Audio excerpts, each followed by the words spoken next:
अस्सलाम वालेकुम नाजरीन, नदीम बसरा एक नए व्लॉग के साथ आपकी खिदमत में फिर हाजिर है। नाजरीन, आज मैंने बात करनी है पारा चिनार के हवाले से। पारा चिनार में कुछ दिनों में जो हुआ है और जो हम शहादतों के बाद मैयतें उठाई हैं, उससे पूरी कौम के कंधे इतने दब गए हैं कि वो ज़मीन के बिल्कुल करीब आके लग गए। कायदे-आज़म जो हमारे बानी थे, उन्होंने मुल्क इसलिए नहीं हासिल किया था कि हम यहाँ पे तासुब और जो है जिसे कहते हैं फ़िरका वारियत को आगे लेके जाएँ। हमने 2 कौमी नज़रिए पे मुल्क हासिल किया था। वो 2 कौमी नज़रिया ये था कि हिंदू उधर रहेंगे, मुसलमान इधर रहेंगे। यहाँ पे मुसलमानों में कोई तफ़रीक नहीं थी। हम बतौर पाकिस्तानी सारे मुसलमान या जहाँ यहाँ पे रहने वाले जितने भी लोग हैं पाकिस्तानी हैं। अगर हम मुसलमान हैं अल्हम्दुलिल्लाह, तो हम में कोई तफ़रीक नहीं होनी चाहिए। इतने सालों से हम जो एक इकट्ठे रह रहे हैं, ये कौन लोग हैं जो फ़िरकावारियत की हवा को जो है वो और इस चिंगारी को जो है आग देने की कोशिश कर रहे हैं? क्या इस मुल्क में रहने वाले तमाम लोग इस मुल्क का जो आइन है उन्हें वाक़ई तहफ़्फ़ुज़ देने की गारंटी नहीं देता?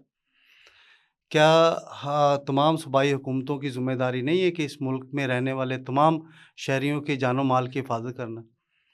ये सारा वाक़या केपीके में हुआ है और केपीके में इस वक्त सारे लोग बानी पीटीआई को रिलीज़ करवाने के लिए एहतजाज कर रहे हैं, धरना दे रहे हैं।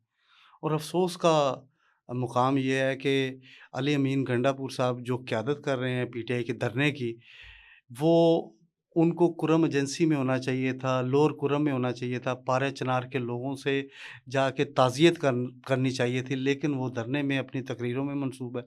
वो अल जहाद के नारे वहाँ पे लगा रहे हैं। क्या हम सब बतौर मुसलमान अपने प्यारे नबी सल्लल्लाहु अलैहि वसल्लम जो हमारे आखिरुज़्ज़मा और हमारे प्यारे नबी हैं और हमारा ईमान है कि वो हमारे आखिरी नबी हैं, क्या उन्होंने उम्मत को एक मुत्तहद और यकजा होने का दर्स नहीं दिया था? क्या हमें ये दर्स नहीं दिया जाता है कि हम तमाम लोग जो हैं वो अल्लाह की रस्सी को मज़बूती से पकड़ लें और तफ़रक़े में ना पड़ें? तो ये किनका काम है? ये रियासत का काम है। तो जो लोग ये बातें करते हैं कि हम फ़ौज के ख़िलाफ़ हैं, हम रियासती इदारों के ख़िलाफ़ हैं, अगर हमारे आपस के इख्तलाफ़ात इसी तरह बढ़ते रहे तो ये पारा चिनार में शहादतें रोज़ाना होंगी। इन शहादतों को रोकने के लिए कौन-कौन लोग जो हैं वो अपना किरदार अदा कर सकते हैं। रियासत सबसे अहम उसमें पिलर है। रियासती इदारे उसमें अहम किरदार अदा कर सकते हैं, सूबाई हुकूमतें अदा कर सकती हैं, सियासतदान कर सकते हैं और सबसे बढ़कर उलमा कराम जिनको हम रोल मॉडल मानते हैं, वो क्यों नहीं ये किरदार अदा कर सकते? क्या पारा चिनार के अंदर वो फुटेज लोगों ने नहीं देखी कि जहाँ पे 6 माह का जो बच्चा है, उसे भी गोलियों से भून दिया गया, शहीद कर दिया गया? या औरतों की जो है वहाँ पे जाके उनको कत्ल नहीं किया गया? ये कैसा वो ये वो लोग थे जिन्होंने पाकिस्तान का साथ दिया है और हमेशा आप बात कर लें गिलगित-बल्तिस्तान की, आप कोयटा की क कबीलों की बात कर लें, जहाँ पे ये ख़ास मज़हबी जिसे कह रहे हैं कि तासुब को हवा दे के और सिर्फ़ एक ख़ास मसलक को सामने रख के लोगों का जो है जज़्बात इतने उबारे जाते हैं कि लोग बंदूक उठा लेते हैं। ये पाकिस्तान इस किस्म की कह लें कि गैर मुस्तहकम होने के लिए इस तरह की दलीलें बहुत ज़्यादा बढ़ जाएँगी। लिहाज़ा हमें ये सोचना है कि इस मुल्क के अंदर किस तरह अमन कायम किया जा सकता है, तो कायम करने का बेहतरीन हल ये है कंसेंसस। पाकिस्तान मुआशी तौर पे बेहतर होगा तो लोग अमन से रह सकेंगे।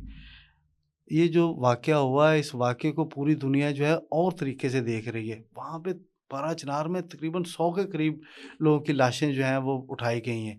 ये शहीद हुए हैं लोग। अब उसका रवेंज ये है कि वहाँ पे 3 दिनों से पूरा इलाका बंद है। भई वो पाकिस्तान का हिस्सा है। इस पे तमाम लोगों को मिलके और बैठ के एक पायदार अमल देने की ज़रूरत है। मैं इस पे इसलिए थोड़ा-सा रंजीदा हूँ कि ये लड़ाई अगर बढ़ गई तो ये गली मोहल्ले की लड़ाई, इसकी नौबत गली मोहल्ले की लड़ाई तक पहुँच जाएगी। प्लीज़ इस चीज़ को ज़रूर मद्देनज़र रखिए कि बतौर पाकिस्तानी, बतौर मुसलमान हमारा फ़रीज़ा तमाम लोगों की जानो माल और इज़्ज़तों की मुहाफ़ज़ और उनकी हिफ़ाज़त करना है। इसी पैगाम के साथ नदीम बसरा को दीजिए इजाज़त। अल्लाह हाफ़िज़।